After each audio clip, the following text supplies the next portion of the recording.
భార్య వేధింపులు తట్టుకోలేక ఆత్మహత్య చేసుకున్న అతుల్ సుభాష్ కేసులో సంచలనం మలుపు తిరిగింది. కర్ణాటక పోలీసులు నిఖిత కుటుంబంపై కఠిన చర్యలకు దిగారు. నిఖితతో పాటు ఆమె తల్లి నిషా, బ్రదర్ అనురాగ్, అంకుల్ సుశీల్ మొత్తం నలుగురికి మారతాహళ్లి పోలీస్ స్టేషన్ వద్ద 3 రోజుల్లో హాజరు కావాలని సమన్లు జారీ చేశారు. సుభాష్ బ్రదర్ వికాస్ కుమార్ ఫిర్యాదు ఆధారంగా నిఖిత కుటుంబానికి ఈ సమన్లు జారీ చేశారు. బెంగళూరు పోలీసుల బృందం నిన్న ఉత్తరప్రదేశ్ జాన్పూర్కు వెళ్లి నిఖిత ఇంటి వద్ద నోటీసులు అందించారు. ఇది కేవలం నోటీస్ కాదు, కేసులో కొత్త మలుపు తిప్పే సంఘటనగా కనిపిస్తోంది.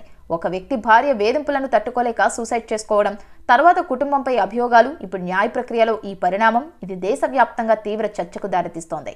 ఈ సమస్యకు నిఖిత కుటుంబం ఎలా స్పందిస్తుందో మరియు ఈ కేసు ఎటువంటి దిశలో సాగుతుందో అందరూ ఆసక్తిగా ఎదురుచూస్తున్నారు.